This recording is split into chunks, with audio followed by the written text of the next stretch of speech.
ನಮಸ್ಕಾರ ಆತ್ಮೀಯ ಕನ್ನಡದ ಬಂಧುಗಳೇ. ನೋಡಿ, ಪಶುಪಾಲನಾ ಮತ್ತು ಪಶು ವೈದ್ಯಕೀಯ ಸೇವಾ ಇಲಾಖೆ ಸ್ಪೆಷಾಲಿಟಿ ಪಶು ವೈದ್ಯಕೀಯ ಆಸ್ಪತ್ರೆ, ಕಲ್ಬಿಲ್ಡಿಂಗ್ ಹಿಂಭಾಗ, ಪೆಟ್ರೋಲ್ ಪ್ಯಾಕ್ ಪಕ್ಕ ಇರ್ತಕ್ಕಂಥ ಈ ಆಸ್ಪತ್ರೆ ಒಂದು ಬಳದ ಕಡೆ ನೋಡಿ, ಕಾಂಪೌಂಡು ಶಿಥಿಲ ವ್ಯವಸ್ಥೆಯಲ್ಲಿದೆ. ಅಕಸ್ಮಾತ್ ಯಾರಾದರೂ ಈ ನಾಯಿಗಳು ಪ್ರಾಣಿಗಳನ್ನ ಹಿಡ್ಕೊಬಂದು ಆಸ್ಪತ್ರೆಗೆ ಬರುವಂಥ ಸಂದರ್ಭದಲ್ಲಿ ಏನಾದರೂ ಬಿದ್ದು ಅನಾಹುತ ಸಂಭವಿಸಿದರೆ ಇದಕ್ಕೆ ಯಾರು ಹೊಣೆ? ಇಲ್ಲಿ ಸಂಬಂಧಪಟ್ಟಂಥ ಅಧಿಕಾರಿಗಳ ಜವಾಬ್ದಾರಿ ಏನು? ಏನಾದ್ರು ನೋಡಿ, ಮರ ನೋಡಿ ಯಾವ ರೀತಿ ಇದೆ, ಮರ ನೋಡಿ ಕೊಂಬೆ ಹೆಂಗೆ ಒಣಗೋಗಿದೆ. ಈ ಒಣಗೋಗಿರೋ ಕೊಂಬೆನೂ ತರದಿಲ್ಲ, ಈ ಶಿಥಿಲಗೊಂಡಿರುವ ಕಾಂಪೌಂಡನ್ನು ಸಹ ರೆಡಿ ಮಾಡಿಲ್ಲ. ನಾವಿವತ್ತು ನಮ್ಮ ಒಂದು ನಾಯಿಗೆ ಹುಷಾರಿಲ್ಲದ ಕಾರಣ ಬಂದಂಥ ಸಂದರ್ಭದಲ್ಲಿ ಕಣ್ಣಿಗೆ ಕಂಡಂಥ ಒಂದು ದೃಶ್ಯ. ನಾನು ನೋಡಿ ರೆಕಾರ್ಡ್ ಆಯ್ತೈತೆ. ಇದೆಯಾ? ಹಾಂ ಸರ್, ಹಾಂ, ರೆಕಾರ್ಡ್ ಆಗ್ತಾ ಇದೆ. ಬಿಡಿ. ಹಾಂ, ಸಾಕಿಷ್ಟು ಹಾಂ ಸರ್, ಓಕೆನಾ? Okay sir. ಜಾಸ್ತಿ ದೂರ ಹೋಗ್ಬೇಡಿ ಸರ್. ಕಾಣ್ತಾ ಇದೆಯಾ? ಹಾಂ, ಕಾಣ್ತೀವಿ. ನಮಸ್ಕಾರ ಆತ್ಮೀಯ ಕನ್ನಡದ ಬಂಧುಗಳೇ. ನೋಡಿ, HP ಪೆಟ್ರೋಲ್ ಬ್ಯಾಂಕ್ ಪಕ್ಕ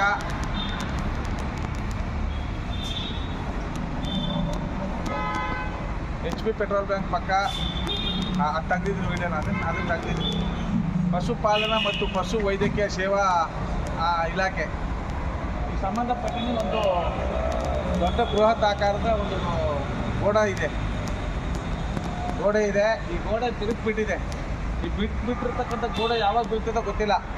ಮಳೆ ಗಾಳಿ ಬಂದಂಥ ಸಂದರ್ಭದಲ್ಲಿ ಬೀಳುವಂಥ ಲಕ್ಷಣಗಳು ಕಾಣ್ತಾ ಇದೆ.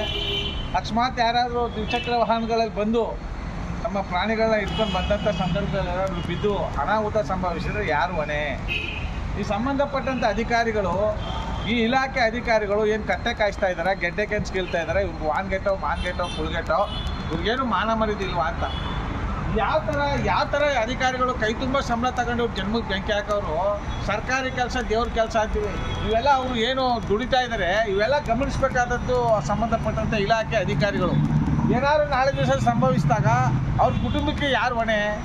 ಯಾಕೆ ಈ ರೀತಿ ಬೇಜವಾಬ್ದಾರಿ ಕೆಲಸ ಮಾಡ್ತಾ ಇದ್ದಾರೆ ಅಧಿಕಾರಿಗಳು ಅನ್ನೋದು ಇದು ದುರಾದೃಷ್ಟಕರ.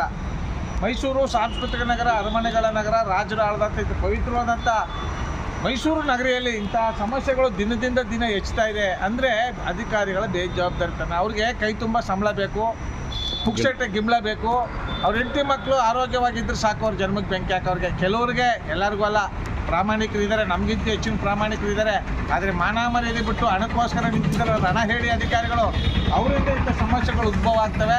ದಯಮಾಡಿ ಸಂಬಂಧಪಟ್ಟಂಥ ಅಧಿಕಾರಿಗಳು ಕೂಡಲೇ ಇನ್ನೊಂದು 2-3 ದಿನದಲ್ಲಿ ಸರಿಪಡಿಸಲಿಲ್ಲ ಅಂದರೆ ಅವರ ವಿರುದ್ಧ, ಈ ಸಂಬಂಧಪಟ್ಟಂಥ ಅಧಿಕಾರಿಗಳ ವಿರುದ್ಧ ನಮ್ಮ ಮೈಸೂರು ಉದ್ಯಮವಂತ ಕನ್ನಡಿಗರ ಬಳಗದಿಂದ ಉಗ್ರವಾಗಿ ಕಪ್ಪು ಬಟ್ಟೆ ತೋರಿಸಿ ಉಗ್ರವಾಗಿ ಹೋರಾಟ ಮಾಡಬೇಕಾಗುತ್ತೆ ಅಂತ ಹೇಳ್ತಾ ನನ್ನ ಮಾತನ್ನು ಸಮರ್ಪಿಸ್ತಾ ಇದ್ದೀನಿ.